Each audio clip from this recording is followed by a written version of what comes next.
Everyone's here for the instrument rating ground school, correct? Correct. Okay, I want to make sure right up front we discuss the objective, kind of expectations that I would have of you, expectations that you would have of me, right? Real quick, just bottom line up front, we're here to get a 70 or better on that written exam, okay? I'm not gonna teach you the exam. There's ways to go out and say, okay, I can query and find out how many different questions there are and then try to back work that into teaching everybody exactly what's on the exam and get them to pass the exam. No, I'll do my best to give you some experience that you could take, practical experience that you can take and use while you're conducting your flight training and your lessons. However, the focus, remember please, the focus, the objective here is 70 or greater to score a P, right? Pass, D for done on that exam, okay? I've said it for a long time that anything over a 90% on your exam is all wasted, okay? Really, if you get my sweet score was always 90. And what I found as a flight instructor, and I did it for a long time, I just looked, I'm gonna try to get 1,500 hours dual conducted, right? Instruction conducted.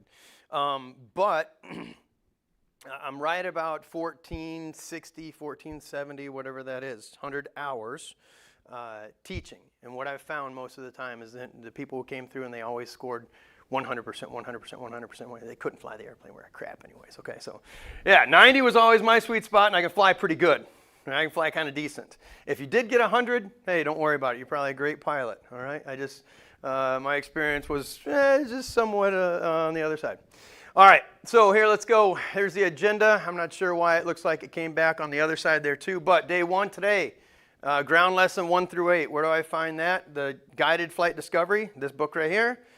In that syllabus, it'll show you, this is ground lesson number 1. This is what you'll learn. This is ground lesson number 2. This is what you'll learn. At the end of that, stage 1 exam. The stage 1 exam, this is take home, go do it, okay? The stage 1 exam, go do it. Take the time to test yourself sometime during today, right? We just have 4 days. Spend some time to say, okay, did I capture what was going on in that class, or do I have any questions? Day 2, then we'll just do another 7 or 8 classes, a little ground lessons on that. No exam on that because day 3, 16 through 18, and then a stage 2 exam. Day 4, we'll end it up, and that's lesson 19 through 25. For stage 3 exam you'll take, and this ends up with you having an endorsement. Look, if everybody stays alert, concentrated, focused, and you're not sleeping in the class, I'll endorse you for the exam. Okay, that's going to happen. If you miss half the class, you said you might have to be absent. Oh, there, he's already gone, right? If you miss half the class, and I mean like absolutely half the class, I can't do it, right? A couple hours here, there, whatever. We have some exceptions, that's fine. What I need to do is go kind of one-on-one, right? We'll talk, we'll discuss the items that you missed, that's fine. And then I can certainly make the endorsement, okay? So at the end of the day, we're going to get through this and we'll have endorsements. Okay, weekends it says 10 a.m. to 6 p.m. A lot of times this class is done on the weekends. We're doing it Monday through Thursday. It works out pretty nice. It's still 10 a.m. to 6 p.m., same exact basic schedule. Lunch from 1 to 2. We'll take a lunch break. Eating is important, even for flight students. Coffee breaks once an hour. I explained just a little bit to everyone before we got going. If you need a bathroom break, you need a coffee break, you need something, sometimes I can pick up on it, but a lot of times I get excited talking about this stuff. Just give me the, hey, I need a bathroom break, and that's fine. If you need something and it's not time, just go quietly, please, right? Questions, raise your hand. We're going to get into a thing talking back and forth. If you end up talking and you're like, I want to really know about this right now, and you interject, it's okay, that's fine. But if you could, please just wait until we get through the end of that lesson block, because many times I'm gonna discuss and I'm gonna hit on exactly what we're talking about before you get to your question, okay?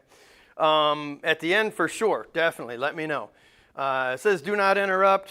Don't interrupt, but don't be interruptive, right? These are really rigid rules. I didn't write these rules. Hopefully it doesn't get worse from here. Yes, sir? I have a question. Since this is being recorded, yes. Would we be able to, like, if we go home today, would Yeah. we be able to access to review this? I don't think it's going to be reviewable yet today, Okay. but soon. Okay, no problem. Yep, very soon. Anyone that's watching live stream right now, Of course, they're watching and they can see it. If they were to record it, then they can see it however long. Cell phones, if you could, please, silent mode. I got mine silent mode, and then just pay attention, right? Easy stuff, easy stuff. So let's get into the references. These are the references that you'll have that are available publicly. You don't have to buy them. You go to FAA.gov. I know that for many students, certainly in my case, budget was the driving force. I had all the time and energy in the world to do what it is that I wanted to do to achieve my goals. But the budget usually was the one that was holding me back some. These are available online for absolutely for free. Of course, you don't have the book in hand to hold. If you like that, good. You have to buy the book. But if not, iPad, iPhone, computer, whatever they're available, there's your airplane flying handbook. Great information in there. I challenge you guys and gals, right, to constantly go back to the basics. I'll open these books. I'm flying a jet right now. I'll open these books and I'll look, okay, let me remember exactly how it is to do this, just to reinforce how it is, all right? Make sure you go back and stay on the basics. More basics, you got your Pilot Handbook of Aeronautical Knowledge. Now this is pilots of all sorts. So you're going to see some rotorcraft stuff in here. You're going to see a lot of other things, but a bunch of stuff in here about airplanes too, okay? Instrument Flying Handbook, we're talking instruments, so we're going to have to be on instruments, and that's a great way of understanding it. Then you got your instrument procedures. Well, okay, it kind of drives the question, what the heck is a procedure? You go to a doctor, correct? Doctor says, okay, I need to conduct a procedure on you. What are they doing? Well, they're going to get knife, whatever in the world, kind of tools that they need right there, scissors or whatever. And then when they have their tools, they will go through a process, and they will heal or fix whatever is wrong with you, whatever you need to have healed, right? Same exact thing that we're doing. It's a procedure. You'll have all your tools, you'll have your charts, you'll have your instruments, you have everything you need, and then you're going to conduct that procedure as it's outlined, as it's told to you how to do it. There's no way to make this up. You can't make it up. You're told how to do this. This book guides you through those procedures. Weather, we got to be kind of smart about weather. If you didn't get smart about weather as a private pilot, you certainly need to get smart about it now. One of my favorite subjects. Aeronautical Information Manual, it comes out, they update this thing I think once a year, whatever, or as often as they need to. Great information in here, not necessarily regulatory, but information that you'll need to know. How do I conduct business with air traffic control? What words and phrases am I looking to hear from them? What are they looking for me to say to them, right? So great information in there. And of course, your weight and balance. Okay, so those are the references. We're going to get next into exactly what this objective looks like, what it is that I'm trying to do on the written test. What I'd like to do now is just kind of let you guys know who I am and a little bit about me, where I'm from, how long I've been flying, what I'm flying now, what my goals are.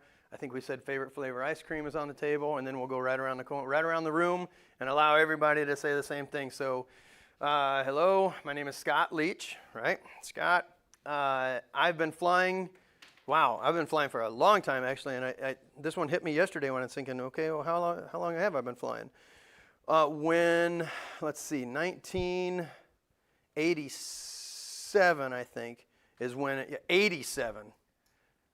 Anyone not born yet by 87? God, it just gets worse and worse every time. Okay, so in 1987, I did start flying. I was very young. And then in 1992, I earned my private pilot certificate. And of course, that was it. Honestly, before 1987, I did the best thing for me as far as a pilot, which is watch Top Gun. Sold, right? Had to at that point. It was done deal. Right? Even before that, I was already finished. I was in this relationship with flying that was never going to end. Then 92, earned my pilot certificate, and it just continued on and on and on and on. Since then, I taught at this school for a long time. I flew King Airs for a while, flew a Beechjet for a while. I'm flying a Citation 10. I love it. Yes, it's fast. I still think it's underpowered. It needs about twice as much power. They all do, right? But it's a great airplane. I fly for a charter company here on Fort Lauderdale Executive. I never had any ambitions of going to the airlines. Haven't in the past, and I still don't. Some people track that way, and that's just what they're looking for. I think there's this fantasy about larger airplanes with some people. Well, probably most people, but that never did attract me at all. So whether I'm strange, they're strange, or none of us are strange, or we're all strange, it doesn't matter. That's the way I tracked, and that's kind of the way that I wanted to be. If anybody wants to talk about charter, let's do it after the class, and I'll talk to you about it as long as you want to. I don't plan, like I said, I don't plan on going anywhere. I'm from here. I was born in Tampa. I live in Fort Lauderdale, and that's that. So who's next? Go for it. My name is Andre. I'm got private pilot certificate, but I had like a break, like more than 1 year.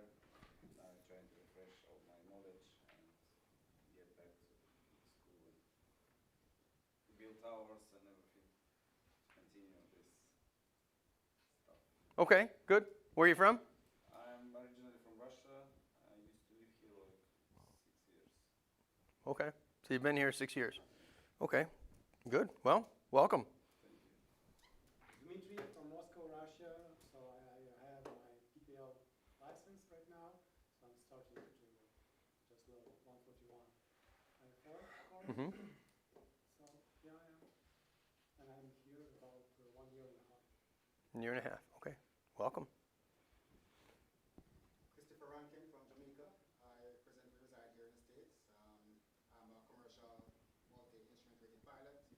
I'm just in this class to refresh my instrument knowledge. Good. Okay, welcome. Hey guys, my name is Hazar. I'm originally from Azerbaijan. I have my Okay. pilot license and hope to one day become an Airbus captain. The Airbus. Okay, very good. Honestly, Any Airbus, huh? any Airbus. Okay. You ever heard if it ain't Boeing, I ain't going? No, I haven't. You have, right? Okay. I got some books for you to read. No, I'm only kidding. Yeah, welcome. Welcome. Azerbaijan. I flew with a guy from Azerbaijan for a while. Was he good? Yeah, he was good. Now he flies for Delta. I don't know. You guys all want to go to some Airbus. I'm like, whatever. I prefer my controls to be attached directly by cable to the controls, but whatever, or to the flight surfaces. Okay, that's good. Anyways, welcome. Mhm. Bert. I'm from Pensacola, and I'm waiting on private pilot check right now. Good. And just learning some information. Getting a head start, and that's very, very good. Okay. Good, good, good. Hi Yes. everybody, I'm Serhiy.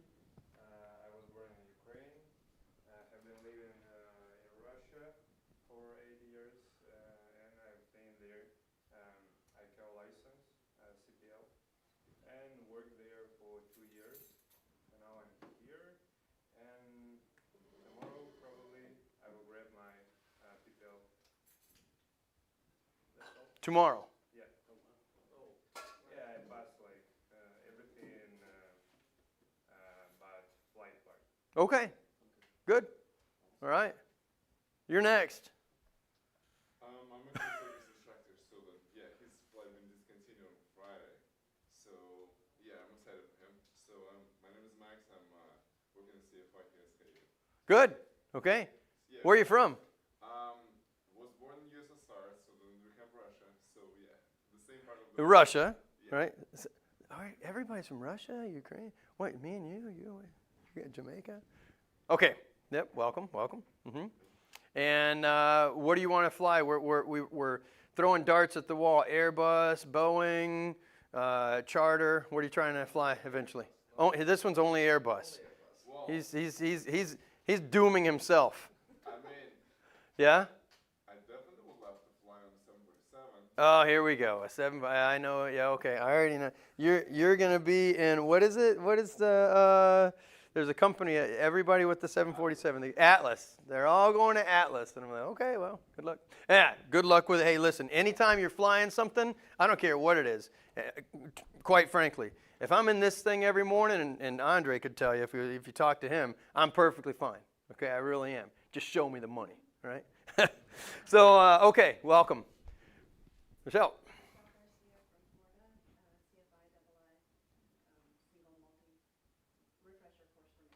Good. Yeah, you're welcome. Welcome to it. Good morning. Good morning.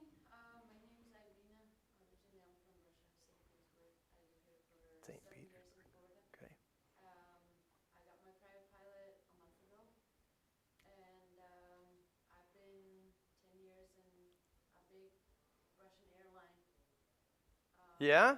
Yeah. Aeroflot? No, the other one. The other, okay. One.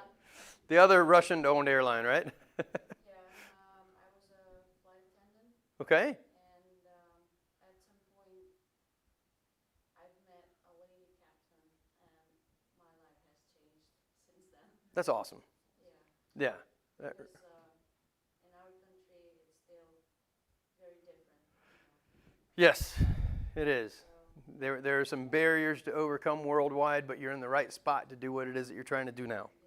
Yeah, welcome. Who lives in Sunny Isles? Anybody? Nobody lives in Sunny Isles? Okay. Anybody lives in Hollywood, Hallandale? No? Okay, Hollywood, Hallandale. Okay. All right, so let's get going.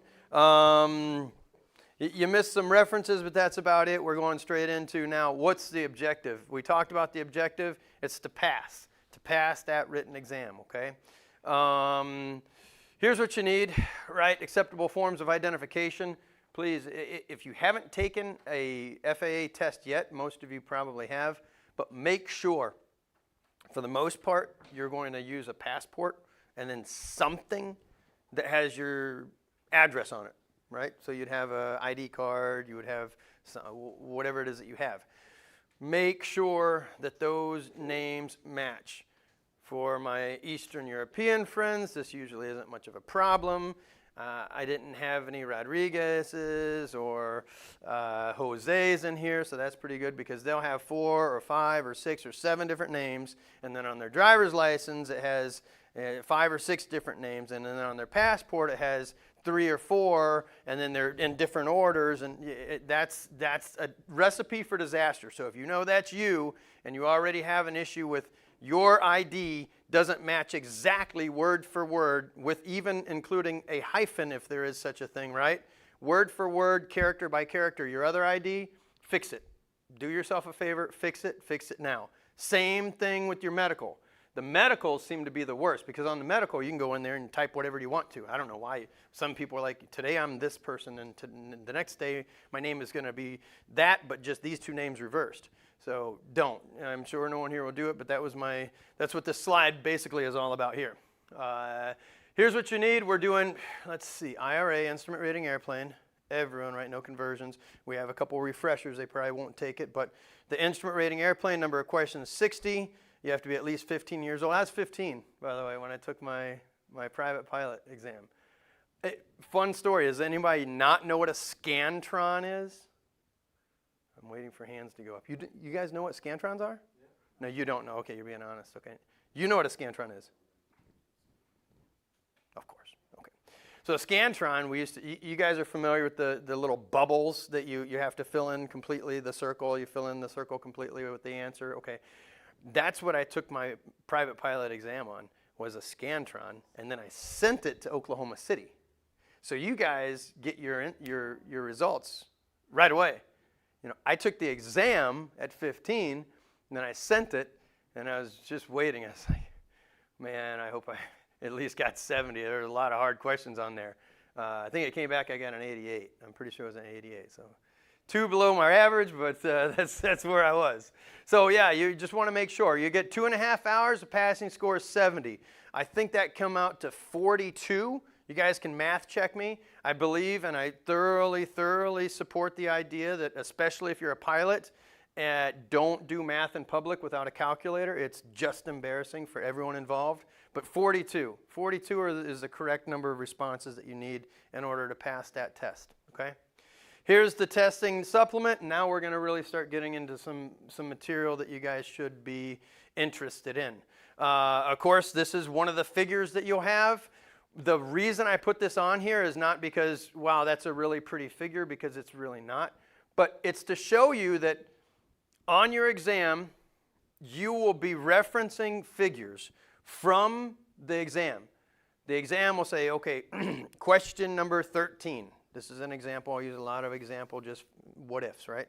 Question number 13. Refer to figure 53. What is the crossover, changeover point for, right? And then it goes into the question. Okay, great. You'll go through this book, right? You get a copy of that book, or you can do it on the computer screen. It's a computer screen, right? I had to actually do it in a book. You guys still get the book. and you'll open up this figure, okay? Everybody's familiar with that, correct? All right. This is what you'll never be referred to. And these are the legends, okay? Inside these legends, especially on the instrument exam, you'll find answers. I promise you, there's at least 3, 4, maybe 5 correct responses right here in the legends. Guaranteed.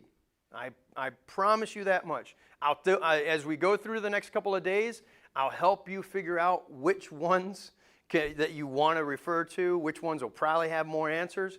But you'll never,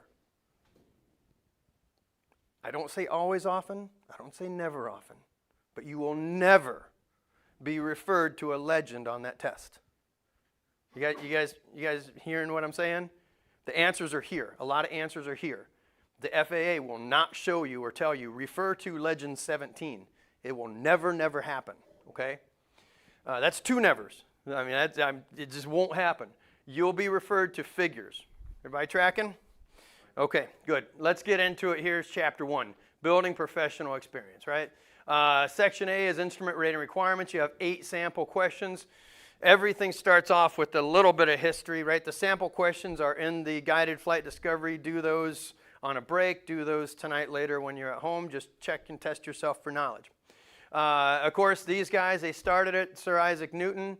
Unless you're from Venezuela, and in Venezuela they did their own program, I think in Caracas, many centuries before us, and they invented, this is just a joke, I'm kidding. But anyways, here it is. They say, if I've seen it further, it's by standing on the shoulders of giants. Okay, great. There's a lot of history in what we do, all right? Sir Isaac Newton, Wilbur Wright, they kind of laid the ground for us to get where we were. They certainly weren't flying anything through a cloud, but they helped us get to where we are now, and that's a lot of rules and a lot of regulations that are going into this specific course. Instrument class is very procedural, right? Has a lot of rules and it has a lot of rigidity. Back in the day, our guys, Wilbur Wright, he just said, okay, I want to put this thing in the air. Great, fantastic. Most of these rules were written, say most, a lot of these rules were written in blood. You guys understand what I mean? Someone died, and then, hey, we need a rule about that. It's getting better, and as a community, as an aviation community, we are propelling into, let's forecast some of this. Let's think ahead. Let's get ahead of the technology. Let's get ahead of the problems that might come up in the cockpit or on the flight deck, right? Whether it's a single pilot or a crew, let's get ahead of some of that stuff. And they're writing a lot of rules about it. The very last part of what we'll do today will be the rules, what we need to know. Part 1, Part 61, Part 91, NTSB 830. You guys have covered that. We're not going to spend a lot of time on those. It'll be interjected all the way throughout the class, just like the aeronautical decision-making. Aeronautical decision-making and single pilot resource management. It's interjected all the way throughout the entire class, right? Okay. Some of those rules, like I said, interjected, here it is right here. These are very important terms. Unfortunately, pilots are really lousy about being very, very specific and deliberate with our words. I can tell you, pilots are until you get to a point where you're flying a transport category airplane and someone forces you to do it, okay? And usually someone is either the captain who's there with you or ATC, who just will not continue to work along with you unless you're using the correct terms. You just can't, right? Some of this is VFR and VMC. These are 2 different ideas, all right? And we really want to keep them separated. Same thing with IFR and IMC. So let me explain real quick. What are we talking? VFR, this is just the set of rules. We said there's rules. This is a set of rules that say if you're going to fly VFR, you need to stay how far away from a cloud in class Bravo airspace? Okay, who can give me the answer? Not you. Oh yeah, go ahead. Class Bravo, VFR, how far do I stay away from a cloud? Daytime, nighttime, doesn't matter. 3 statute miles, visibility, okay. How far do I stay away from the cloud though? You see what I'm getting at? Say no, okay. Clear of clouds. Good. Okay. So quick reminder, hey, this is good. This is good for everybody, right? These are rules. And if we put that in our head and we say, VFR, that's what this means to me. Because you hear ATC tell you that all the time. I guarantee when Mary tells you 4-1 Mike Echo, maintain VFR, continue. Okay, what did she just tell me? She said maintain the rules that are in that book that say this is what VFR means. So now you need to interpret, what class airspace am I currently in? What are the requirements for this airspace? What's my altitude? Is it day or night? Does it matter, right? We hear these things quite often. What we don't do is we don't assign meaning to it. Make sure that you assign meaning to these words, okay? These words are very, how many of you have not heard ATC say the words maintain VFR? Please show me no hands. Okay, so we've heard that before, right? But did you put any thought to it? You're like, okay, well, I'm just going to stay to where I can see outside. No. You got to stay within those rules, and the rules are defined. All right, so good. Visual meteorological conditions. What does that mean? Well, the conditions are visual.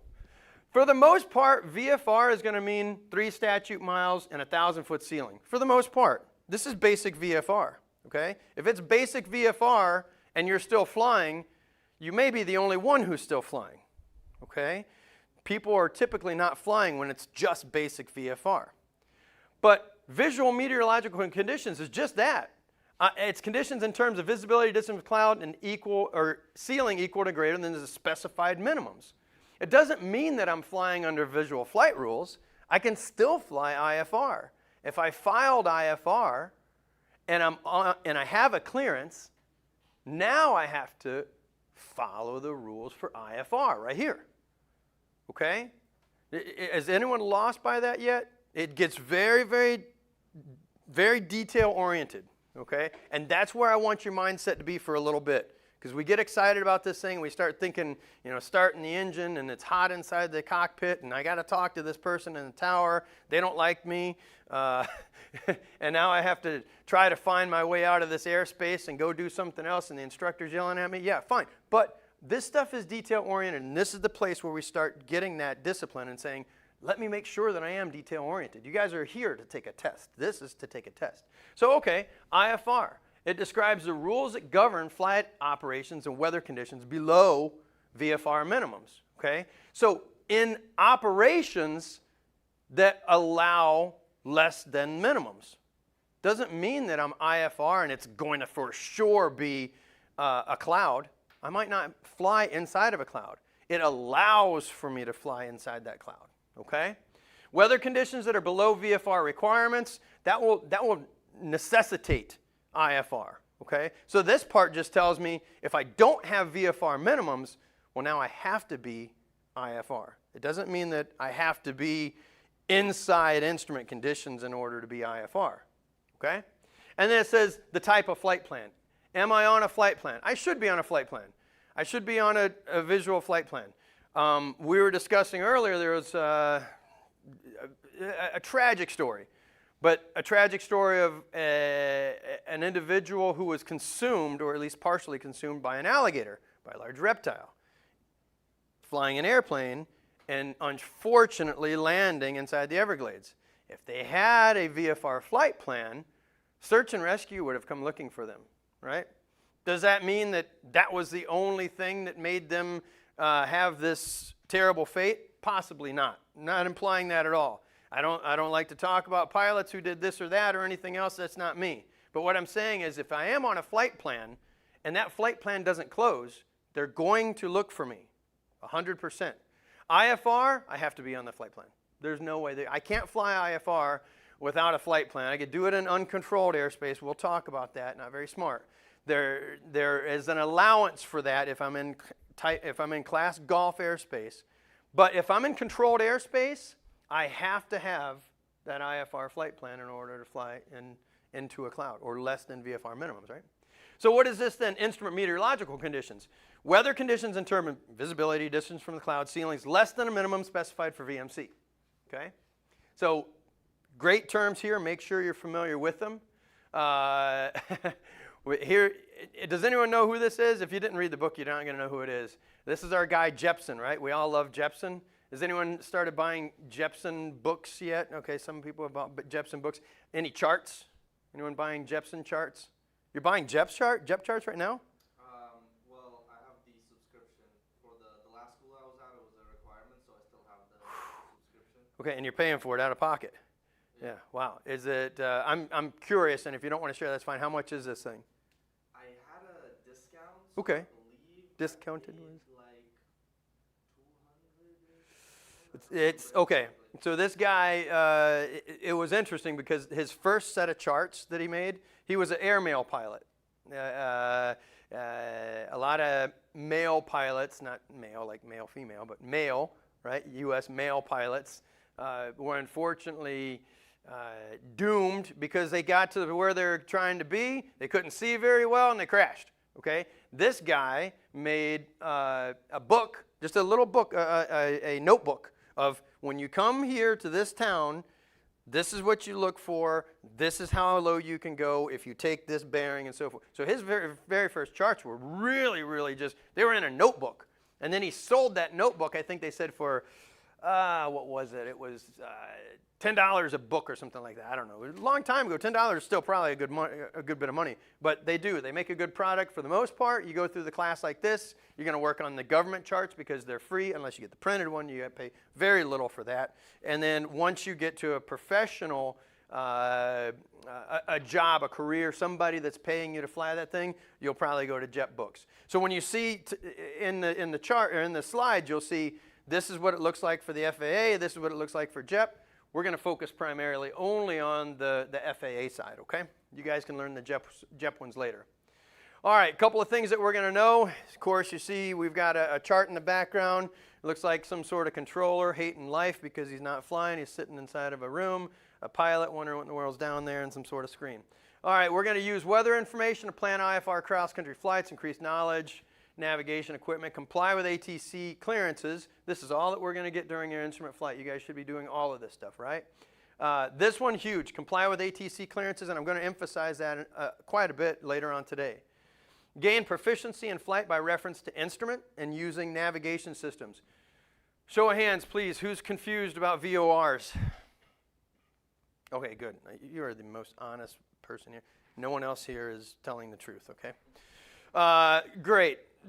I will do my best. If you guys follow along with what I'm telling you about the VORs, it will make sense, but you have to throw everything that you've heard away completely. All of the other instructors that told you anything, just forget it. He loves me.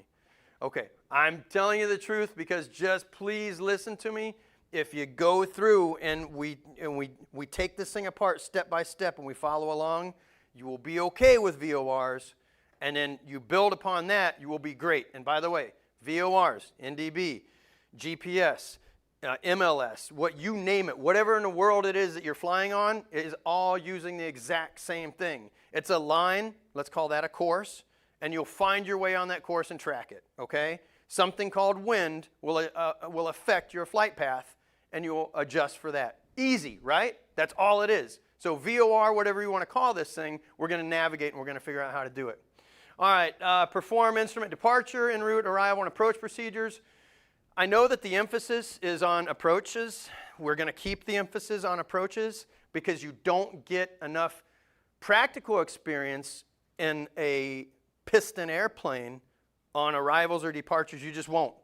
Because you look in the notes in an arrival or a departure, what is note number one almost always?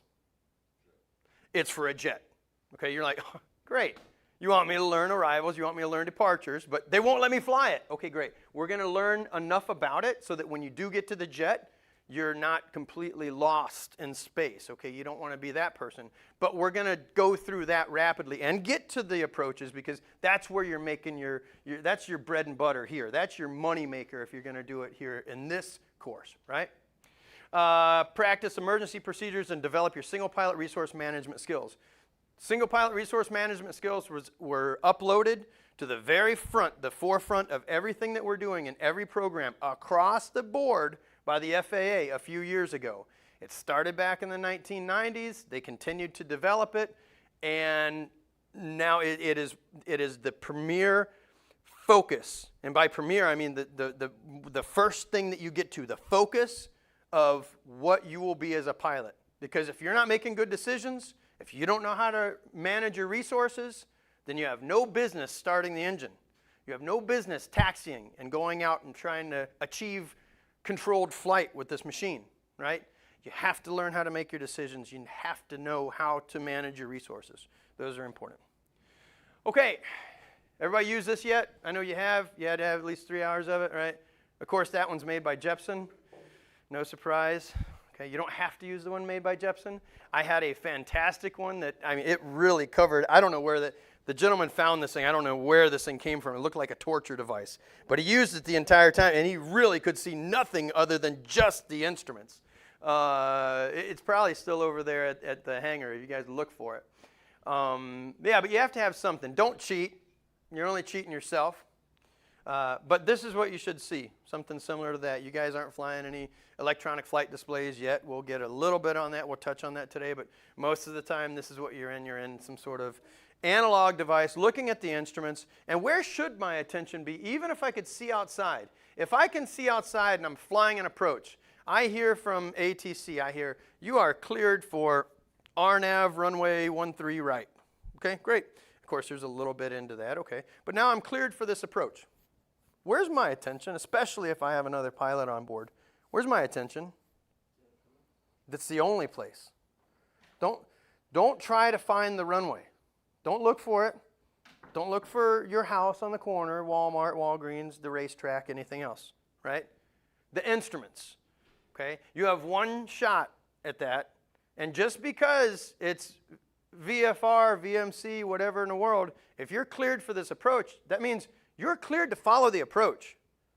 You can't deviate from that. What is that called? Pilot deviation, right?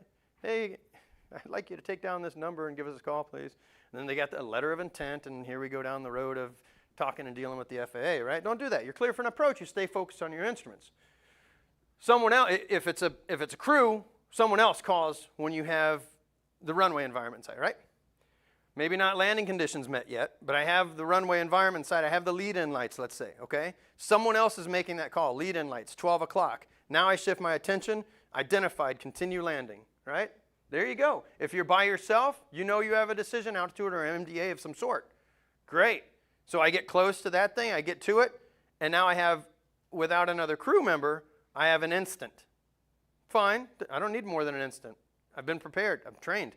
I'm ready for this. So I'm here, decision, look up, decision is made. I'm either continue landing or conducting the mist. It's easy. There's no, well, let me figure this out. No, it's easy. It's an easy decision, right? Okay, a couple of different ways that you can achieve it. If you came here with unlimited money, you could probably do the full flight simulator.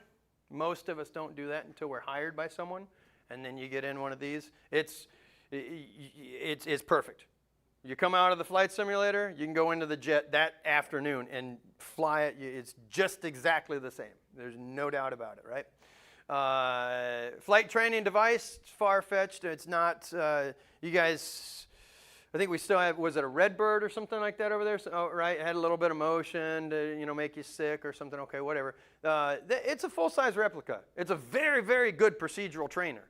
But you couldn't get out of that and then go into an airplane and expect to be successful. It wouldn't happen. There's some additional training, right? And then an aviation training device. Very rarely have I seen these used. Years ago, probably decades ago, I did see quite a few of the aviation training devices.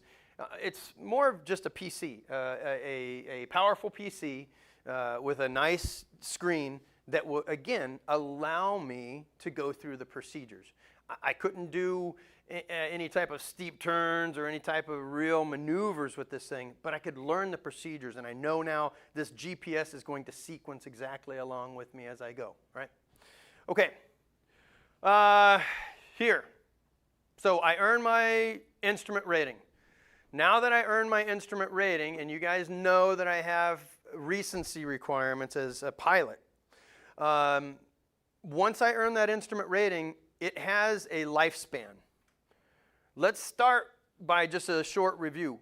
what's the lifespan of your pilot certificate? Okay, 24 calendar months. Perfect. What does the word calendar mean when they speak of months? Means if I get it on June 5, Uh-huh. my review will due on June 30. So, correct. Perfect. So when they interject that word calendar, it just means go to that month, and then go. You're good to the last day, not to some. Thank goodness they didn't do that. Not to some day in the middle or when you had it in the first time, whatever, leap year, whatever in the world. To the last day of that month. Okay, good. So calendar months. 24 calendar months. Does the private pilot, or does your pilot certificate ever expire? Never. Okay, good. Let's talk instrument rating. Does the instrument rating ever expire? Okay. So what do I need in order to be recent with my private pilot certificate? She said I have to have 24 calendar months. There's like some sort of thing I need to do called a flight review. Okay. What else do I need? Anything? Instruments. Okay, sure. But for private pilot? Mm-hmm. Okay, that's certificates and documents. Anything else that I need to do to make sure that I can fly this airplane? Good. How do I do that? Constantly, nonstop. I like your eagerness. Let's say I want to carry a passenger. There it is. Okay, good. So I got to do that. Okay. Yep. Okay. Now, IFR. So that's the idea. That's the comparison. For a private pilot, at least once every 2 years, let's call it, right? 24 calendar months, I'll be specific. Once every 24 calendar months, I need to conduct a flight review. If I'm going to carry passengers, every 90 days I have to do takeoffs and landings. Now let's go to instruments. How long is the instrument good for? Well, I earn it, and then I have, looks like I have 6 calendar months, correct? Okay, good. What do I have to do?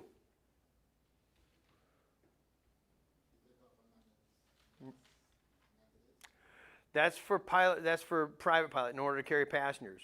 In order to fly instruments now, I have to make some approaches, right? I have to make some holds, and I have to intercept some courses, okay? How many approaches do I have to do? 6, okay? Do I have to do them all at once on the same day? No. And that's what this chart's showing. And if you go into the book, this is kind of a neat graph. It'll tell you, hey, I earned this here. Now, within the preceding 6 months, okay, nothing says here calendar. And so it's not implied calendar that it goes to the end of the month. But in the preceding 6 months at this point, this individual has done, I think, 3 approaches, right? They did 3 approaches. 3 doesn't satisfy the requirements of 6. So I'm still counting to the 6, right? And if I didn't get my 6, I would need to have at least 3 more. If I don't do this within 12 months, okay, the instrument rating doesn't expire, but I can't become current just doing the 6 approaches any longer. So initially I get 6 months, and then if I don't make my requirements, if I don't meet my minimum requirements in 6 months, no IFR. I can't fly IFR. Don't file IFR. You're not legal for any of it. You're not permitted and authorized to do it, okay? So after that 6 months, I can't. But now I could go up with a safety pilot, with an instructor, with an examiner, with whoever in the world.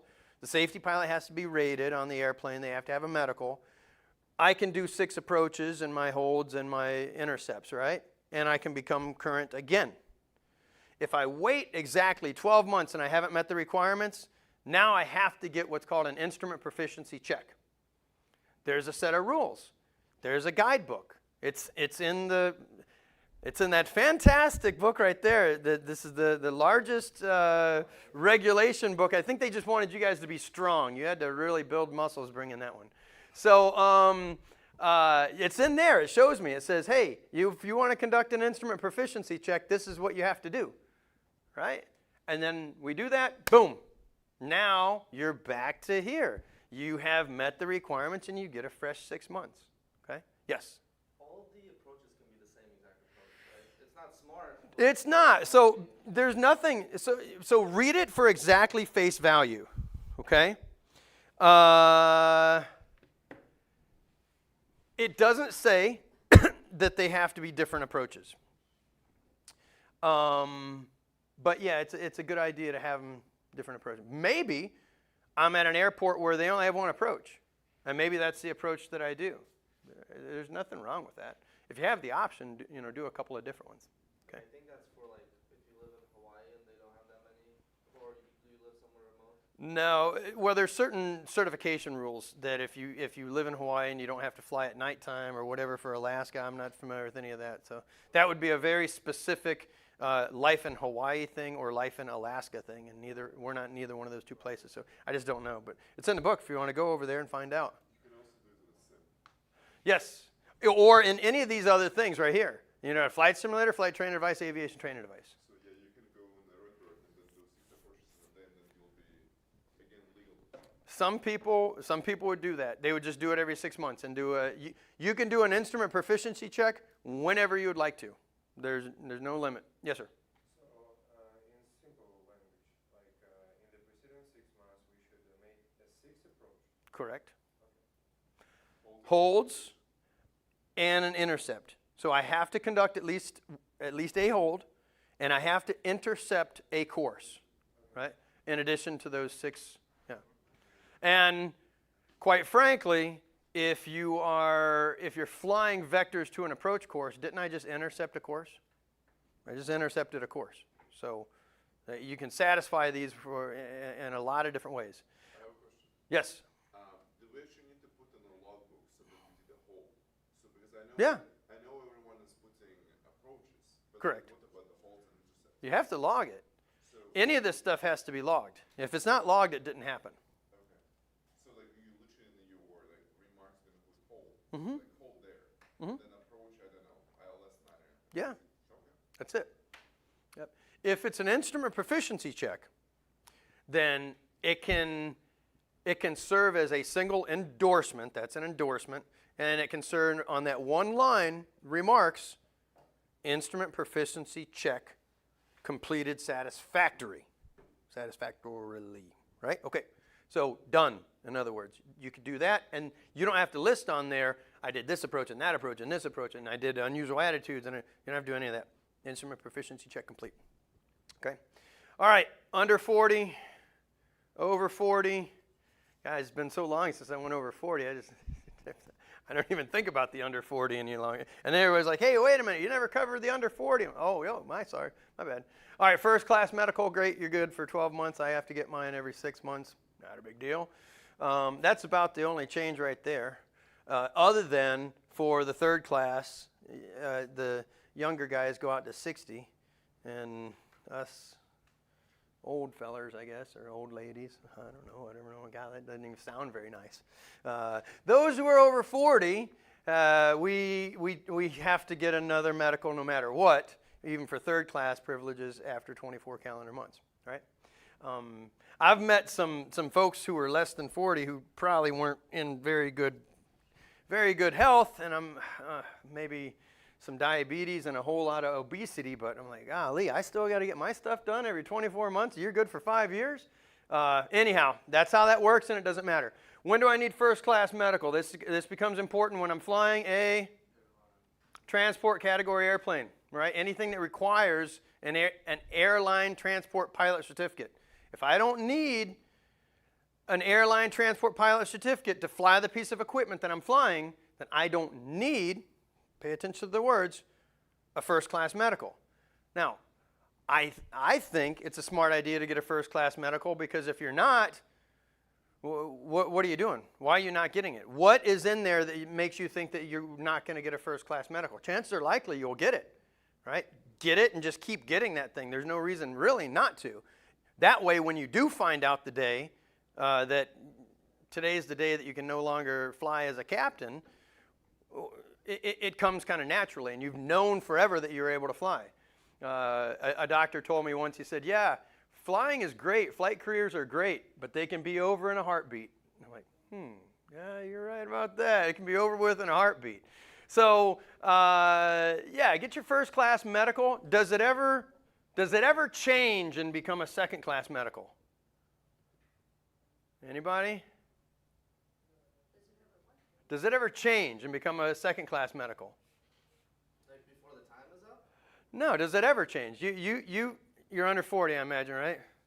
Yes. Okay, I don't know. Yeah. Hopefully? Okay, good. So you earned a first class medical, right? Earned. You applied for and you met the requirements for and you were issued a first class medical. Now, 24 calendar months, correct? Is that still a first class medical? Yes, but you are exercising. Correct. Yeah, somebody's already got to you. Good, good. It's important. That's kind of a stump the chump question. And I say stump the chump because the examiners will ask questions like this, silly, stupid questions, you know. Well, I come to the airport in the morning time and the rotating beacon is on and it's first thing in the morning and the sun is up, right? Oh, easy answer, Chief. That's, you know, we got instrument meteorological conditions, right? We don't have basic VFR. No, I look outside and it's beautiful. I don't know. Well, that's because somebody in the tower didn't turn it off yet. You know, the stump the chump question. They all have one. Let them get it. They get a laugh out of it. I don't know. But it doesn't change because that ink on the certificate doesn't change. It still says first class medical. So guess what? Do I have a first class medical? Yes, I have a first class medical. If I had an application, let's say, and it's been 24 months, 36 months, however long as I meet one of these requirements by age group, do you have a first class medical? Yes. Are you exercising the privileges of a first class medical? Well, no, because that's over with here or here for us, right? So it never changes the medical that you have. What changes are the privileges that you're allowed to exercise. That's kind of one of those gotcha moments, right? Break time, guys. Let's do it. Let's get some coffee, go to the bathroom, do whatever we're doing. I usually do 5 minutes. That's fine. Something like that, quick, go take care of your business and come back.